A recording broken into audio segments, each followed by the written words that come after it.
As I mentioned, I'm Fawn Bergen, and I'm the Global Sustainability Director. My team, and we have a member of my team here, we focus on Intel's operations, so Intel's direct footprint. There we go.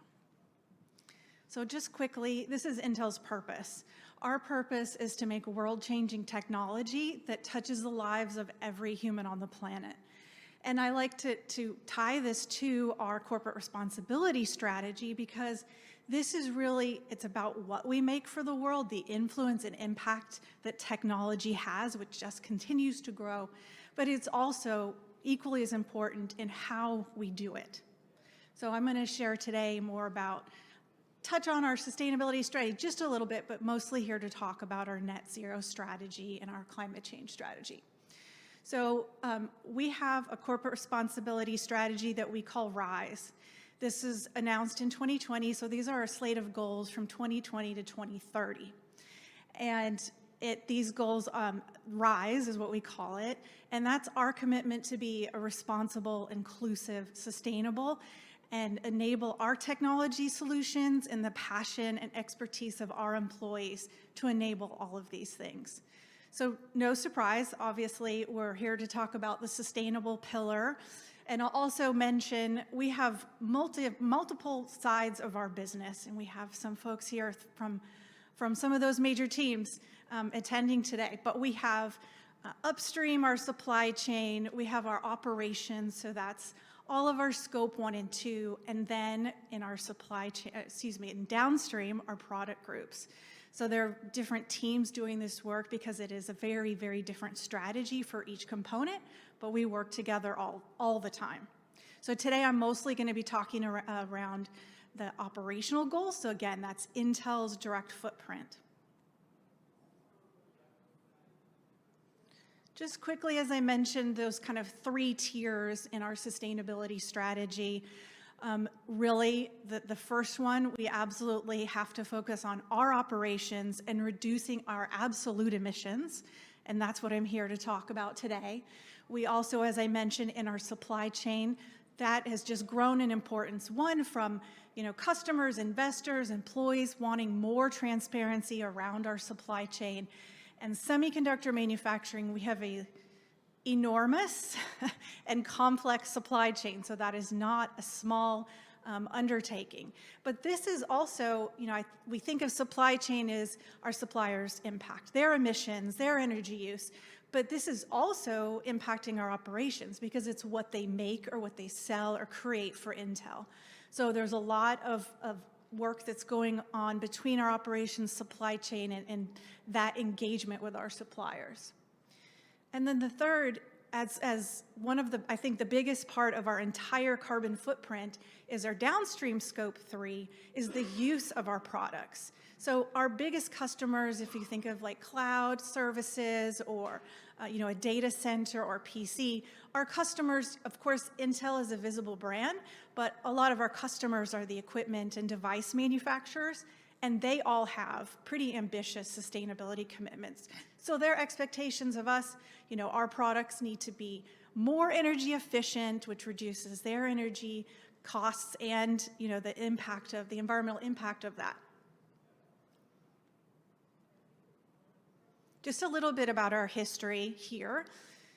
I like to go back to why we are where we are, and the culture at Intel and our leadership. We put out our first environmental report. No, I wasn't there. I'm not that old. I was still in school then.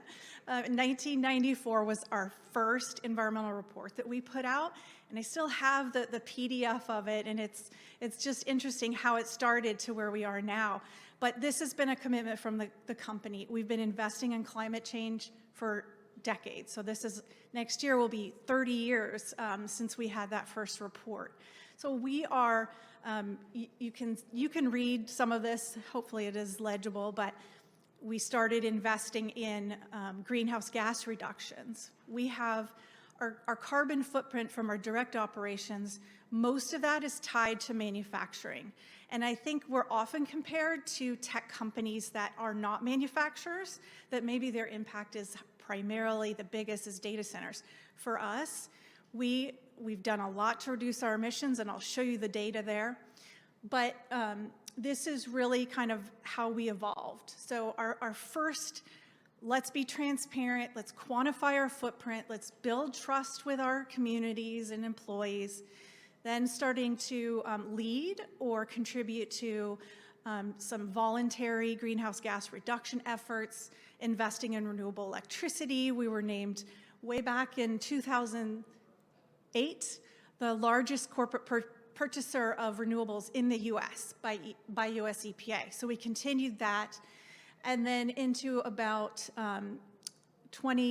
sorry, it's hard for me to see on this angle, but 2013 and 2017 is when we hit 100% renewable in the US, and then for all of our European operations.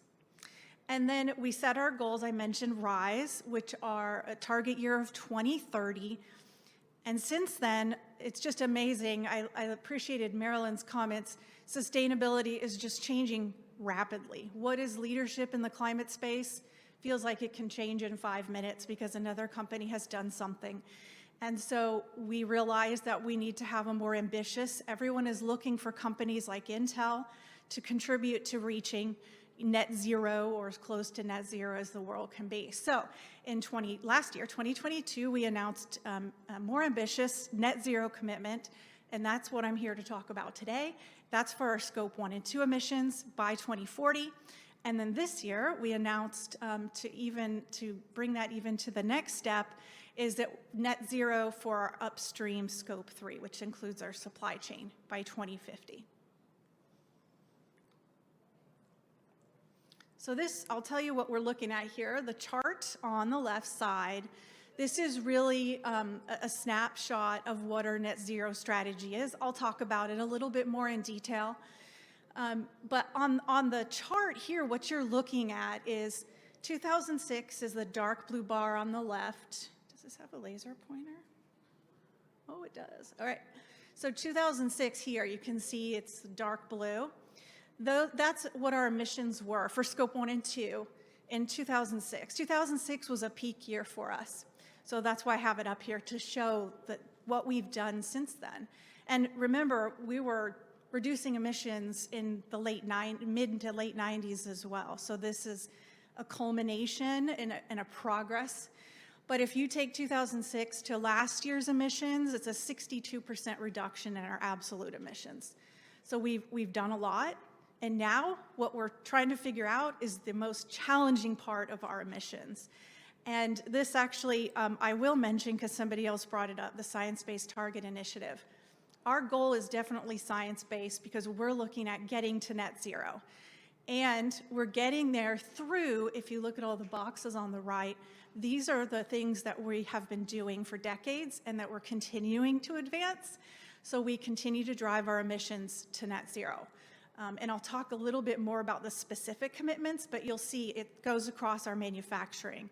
And you will not see offsets listed here because our focus and our priority for our resources, our dollars, the innovation that needs to happen, it's focused on reducing our absolute emissions, not getting there through buying offsets, not saying anything against offsets, but that's something that I'm really proud to be part of because we get questions all the time. I have members of the Intel climate team here, and they get the questions too. Well, why can't we this is such a hard thing to do. Can't we buy offsets to get there? And it's our leadership's commitment, and this is a tremendous amount of work, and I'll talk a little bit more about how we're gonna get there. But I remember being in the meeting when we were trying to get this approved with our executives and the head of our technology development organization. She said that, we're going to have to rework our entire process. And if you don't know about semiconductor manufacturing, my head can't even wrap around. Thankfully, I'm not somebody who makes the technology, but it's really we're fighting the laws of physics in what we're making now, working at the atomic level. And we're creating the technology that's going to be manufactured 10 or more years down the road. So not only is it a long-term innovation that we have to drive, but it's also this huge commitment by the company to say, this is going to be a priority for us, and it's not easy. When you look at our technology development, they're innovating on a schedule, and I can't even imagine sometimes the pressure that is, but they know how critical this is as a business to get to net zero.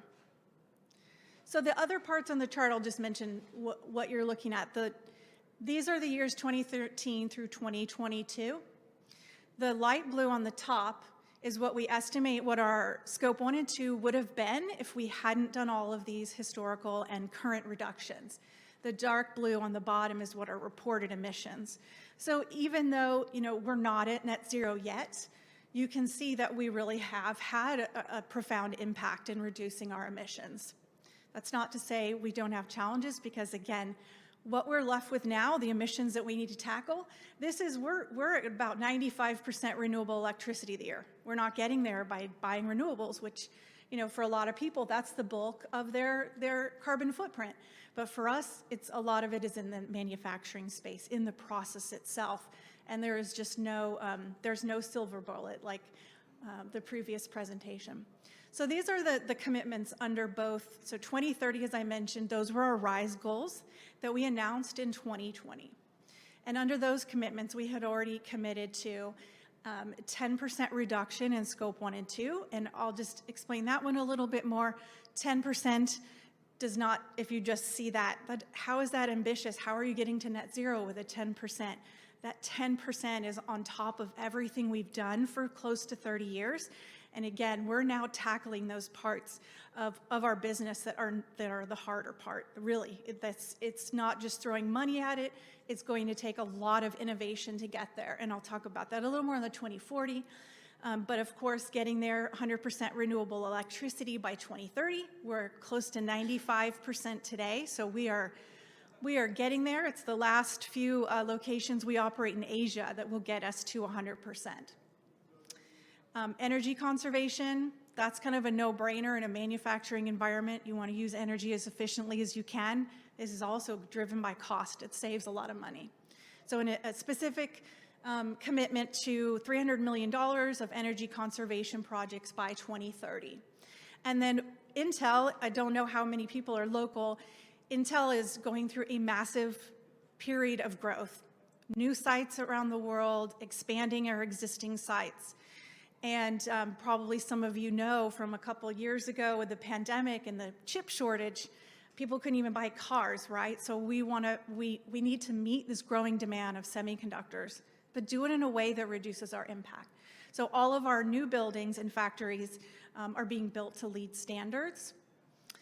And then to get us to the 2040 piece, once we've hit all of these on the 2030 goals, how we're going to get to net zero is going to be innovation is the critical part. And not just innovation at Intel, across our whole industry, across our supply chain, customers, and partners. So this is where it's just absolutely critical that we have a focused effort on the second bullet over there. Second one, sorry. Sustainable chemistry, that's something that we have to work with our supply chain and our operations. Most of this for us is driven by the chemistries that we use for our process. You can't just go change them out. It's such a complex process, and you're talking about something that's so tiny that the smallest flaw, it won't do what it's supposed to do. So it's really critical that we're working with our suppliers to change our chemistries, come up with new processes. So that's something that's going to take a long time. As I mentioned, right now, we're developing and designing the technologies we're going to manufacture more than 10 years out. So that's how long it's going to take. But just the amount of work that has to happen, not just for Intel, but this is our there's no semiconductor manufacturing company out there that is not facing the same challenges. Maybe some of that is depending on where you are located in the world, but it's the same thing. So anything that one semiconductor company can accomplish, it's something that the whole industry then, and it can have a big impact from an overall standpoint. And then I did already mention the removal credit. So we're certainly going to be looking, we're kind of keeping a pulse on what's out there. If we do get to a point close to 2040 or in past 2030 where there are no feasible solutions to reduce our emissions, that would be the only time where we would consider buying offsets or credits. Of course, the world is going to look completely different in 2040. So, what is the most credible? What is the most scalable? But really for us, the top focus is our emissions and reducing those. All right, so Marilyn talked about, I don't know if she's still in here, but she talked about her process and, oh, there you are. You really teed up my presentation, thank you. So I kind of divide up this, setting a goal, implementing a goal. I didn't include on here the announcement of the goal, which is, a huge beast in itself, but kind of into two parts. One is, how do you set the goal? What do you set as your goal? And then how do you execute on that roadmap? So the strategy, and this was our what is now our net zero goal, went through a lot of iterations in the path to get approval. I want to say I worked on this goal probably 4 years, myself or my team worked on. It was an iterative process. The Science-Based Target Initiative is what we, for years, were trying to set a target that met that criteria. But if you remember the slide I had with our emissions, all right, it doesn't want to go back. 2006. So with Science-Based Target Initiative, we can't count the reductions back that far. You have to count forward-looking. And so again, we've made a lot of significant reductions. So we can't commit to the Science-Based Target Initiative, largely because we can't account for all of that. So our goal is definitely science-based. Again, we're driving to get to the same place. It just might look a little different than SBTI is expecting along the way. So setting the goal, as I mentioned, years in the process, lots of different iterations, but really what we had to go to our leadership teams with is at least a high-level roadmap. I think with SBTI, so many companies were saying, and they were asking companies to say, we don't know how we're going to get there, but we're committing to get there by 2050. Well, our leadership, and which I've sure been frustrated sometimes, but have really come to respect and appreciate the position on something like this, is we're not going to make a commitment to a global goal that we don't have a path to get there. We're not going to just, put a goal out there and not have a plan. Of course, nobody knows what it's going to look like in 2040, so some of it is assumptions and estimates, but we had to have at least a high level show how we could achieve it to be able to set the target. Of course, benchmarking is a really key part of when we set any of our goals. We look at what other companies across multiple industries, we look at other tech companies, what they're doing, things like CDP, which we do every year. What do they see as leadership? Where does Intel fall? What are other companies doing and what can we do? So we take that back, we communicate it to our executives. And, I also mentioned getting the goal approved is understanding your culture, and Marilyn said it too, is understanding what makes your leaders tick, like what is driving them. So for us, this was a big part of it too, not only looking at the data, which was, years of emissions and calculations and where we are, and projections for our future growth. I mean, we're in a growth strategy now that we could be maybe double the capacity in a couple years. So it's a significant period of growth. And so it was really important.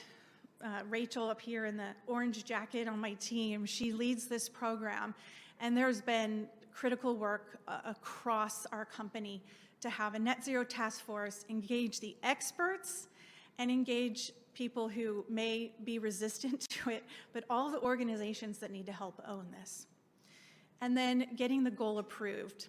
It was definitely an iterative process, but I know in the end what really spoke to our executives was the business case. I have not encountered anyone in leadership at Intel that thinks climate change is not important. Everybody, I should say educated people, don't want to offend anyone, but folks that understand the science, they understand that this is real and it's going to impact, and it's going to impact our business, it's going to impact every business. That's what's happening in the world. So we have to go to them with the business case of, one, what happens if we don't do this? Could we lose customer revenue? You know, could we have interruptions in service if we're not planning for it? So that had to be part of our presentation. And again, you have to present it in a way that speaks to that business. What is doing this going to help the business? And that is a clear case with climate change, but it's not as easy to explain as an ROI for, say, energy conservation, where there's, you know, you'll have a direct cost savings from implementing the project. This was much, you know, what is the risk? For us, we have customers, our big customers, Krista in the front leads a lot of this work with the data center customers. They have set their own climate commitments, and we're their supply chain. And, you know, the use of our products also dictates their electricity consumption. So they're looking to us to be part of that. So all of that is kind of that risk, and we need to do this as a business because we want to be a successful business. And this is absolutely critical. So once we got the goal approved, a big thing in itself, then is when the real work happens with trying to execute the strategy. And I would say, you know, I worked on a couple different goal-setting processes since I've been at Intel. And this is by far the most robust that we've done. And I think, to me, the key of the difference, not only is it part of our business across the company. I mean, even our CEO now is just asking about what are we doing on climate, wanting to see more and more. So it's very much at the senior levels of our company. So we have a net zero task force I mentioned. Rachel leads that. That's really where she has engaged and gotten owners. And those of you who work in kind of a corporate sustainability or a similar role know that that is arguably the hardest part of what we do, is trying to influence other groups that, you know, have all of their other priorities. So it's speaking to why it matters to the company, and of course having that the leadership, the executive buy-in and their support for the goals. It's not a clean process though. You don't just walk away with the approved goal and then immediately just get everyone on board. It's a process that can take years with some groups. And it's a challenge because, again, we're influencing without the authority. But the net zero roadmap that I mentioned, this is, and we have them now for all of our goals, it's that detailed path of how we are going to get to 2040, how we're going to get to net zero, what projects, what investments, you know, how far is renewable electricity going to get us? And this has not only become a great tool for facilitating this work and moving projects forward, but it's been immensely helpful in communicating with our leadership, because we can go now and say, you know, these are the projects that we need to happen, and we need it from this organization. It's going to have this cost impact, or, you know, we're trying to get ownership. So it really is, Rachel did an amazing job. It's all of the detailed projects that go into it, whether it's pilots or, you know, feasibility studies and who owns it. It is quite detailed, but I can tell you that now that we've done that for all of our goals, including who's going to own it, and then everybody wants to know who's going to pay for it. That's built into that roadmap as well. Governance, of course, just incredibly important. Governance for us is not just the system for tracking, but that can be a big part of it. We track projects under a green bond. That's a different, you know, tracking dollars. We're tracking completion of projects, you know, what the roadblocks are, what we need help to remove those roadblocks. But also, the internal report out has become maybe even more important than the external reporting, because the flip side of it's been wonderful to see how much momentum sustainability has gotten really around the world, but at Intel, so many people now want to know what we're doing, what they can do to get involved, and, you know, they want to hold us accountable. We're the sustainability team. We're responsible for meeting the goals. Oh, that's really a lot of people's job. So having that internal accountability, we use those opportunities when we report out on our progress to, hey, we need help with this, whatever it is. We need someone from this group to step up and help own it. So having those conversations with our leadership, and not just here's how we're doing, but also here's how we're doing on our roadmap, not just the results. We've been able to complete X projects. You know, we have some projects next year when we're setting one-year targets. which we have built into our company performance bonus. So every person in the company has a stake in if we meet our sustainability goals. Transparency, I mean, probably a no-brainer for most of the people in the room, but that's just something that we've really been committed to. It's not just transparency with customers, but investors, employees. Employees, they want to know anytime we have a presentation or an internal forum, they want to know what we're doing and are we investing enough in climate change? Are we doing the right things? If you look at places where we operate, just kind of from a water standpoint, you know, we have major sites in Arizona, Israel, of course, in India, places where there's a lot of water stress, which is obviously connected from the climate side. So it's really important that we're clear and build that trust with our communities. I don't know how many people have seen an Intel campus. It's like a college campus. I think we have 8,000 or more employees in Oregon. We're the largest private employer. So when we talk about our communities, we're talking about, you know, raising our own families, and we're talking about the people that we interact with every day. So that transparency is really important. So we have a website called Explore Intel, where you can kind of see a graphical of the site. You can see permits, you can see emissions, water use, and then of course we have our CSR report, which is under GRI. And then CDP is another huge report. Probably many of you understand when I say huge. And then an exciting, Rachel just published our first climate transition plan. It went live last night if anyone wants to see it. I'm really proud of the work that the team, Rachel led, and the team has done, because this takes everything that we have been doing for decades and everything that we're trying to be clear and transparent with all of our stakeholders. This is now bringing all of those together, and then here is our path towards our short-term, our medium-term, and long-term goals for climate change and how we're going to get there. So I appreciated, I think both speakers mentioned, one company cannot do it alone. So I'll end with that. I firmly agree with that. It's so true, because this is an immense challenge. This is not something that we're going to be able to just snap our fingers, tell our suppliers, make this happen. They're in the same challenge of trying to figure out how to do that. So we really, the engagement and collaboration and seeking partnerships for areas maybe we hadn't thought of before, those are going to be really critical.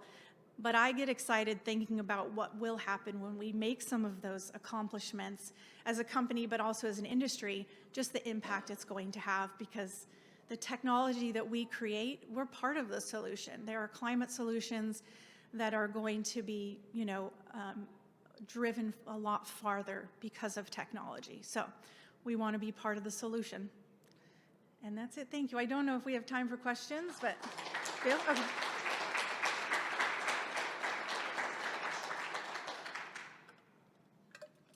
Okay, we do have time for questions if anyone has any.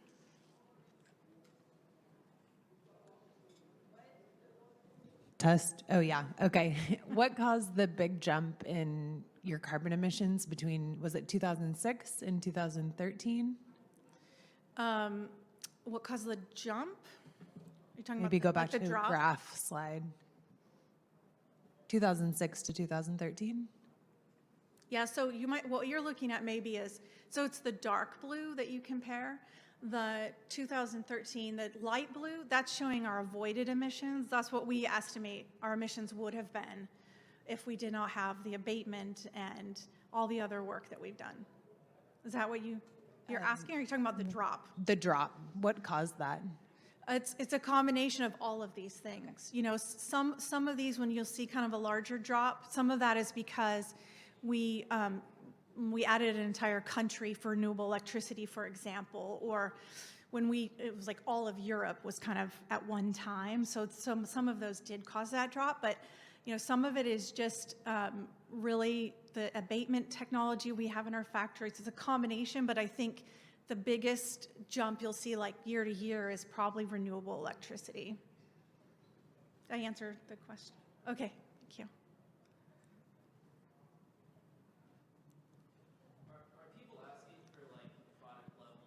Carbon footprints for semiconductors now, like in the data center customers especially, and how do you, because, I've heard it a few times, it's like, well, the main value of sustainability is to avoid a risk, but I feel like this is an opportunity to think about getting a revenue stream because you're selling a differentiated product. Yes, it's such Krista's smiling because this is what she does every day. Absolutely, we are.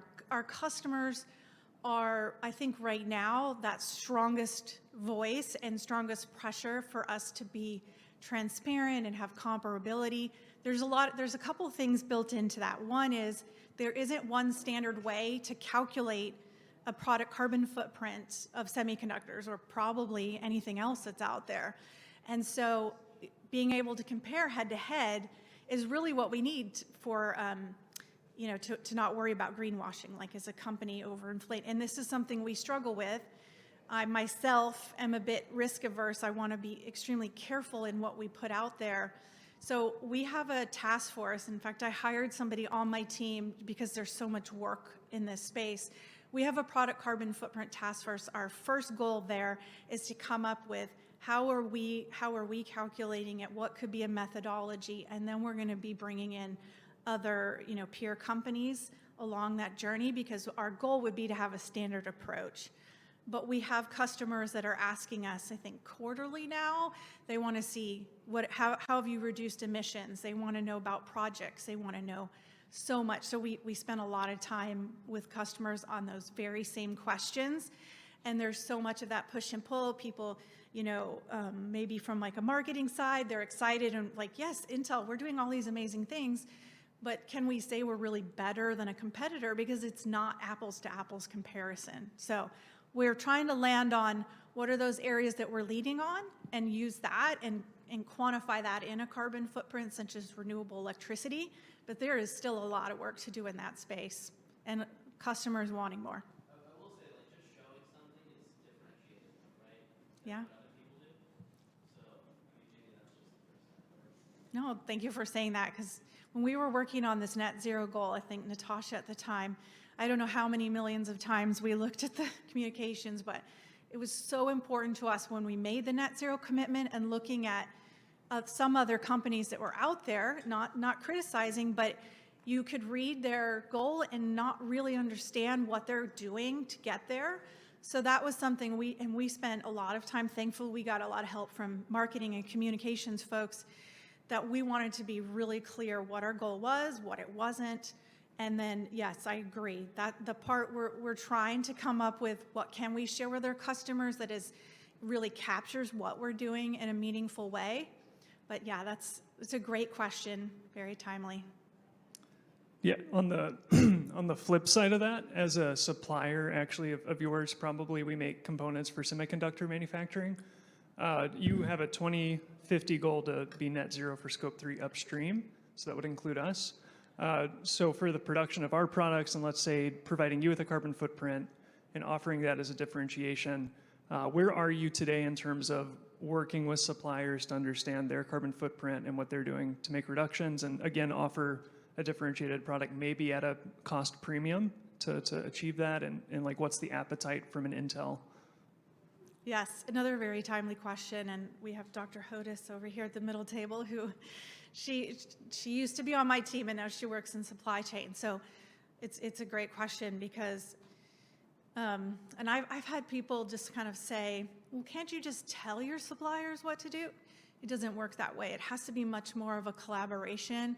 So a lot of, I think the focus over the years for supply chain was on conflict minerals and or responsible minerals, I guess is what I'm supposed to call it.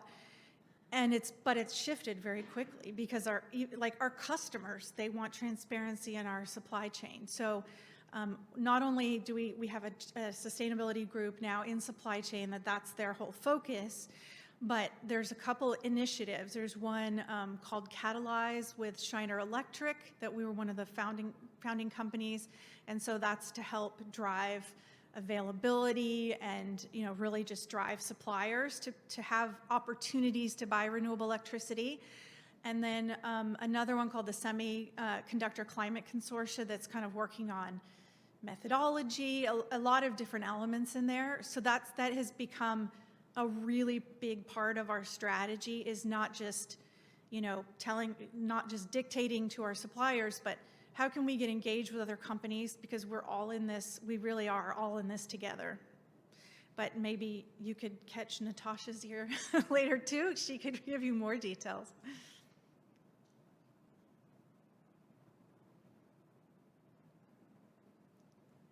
Anyone else? All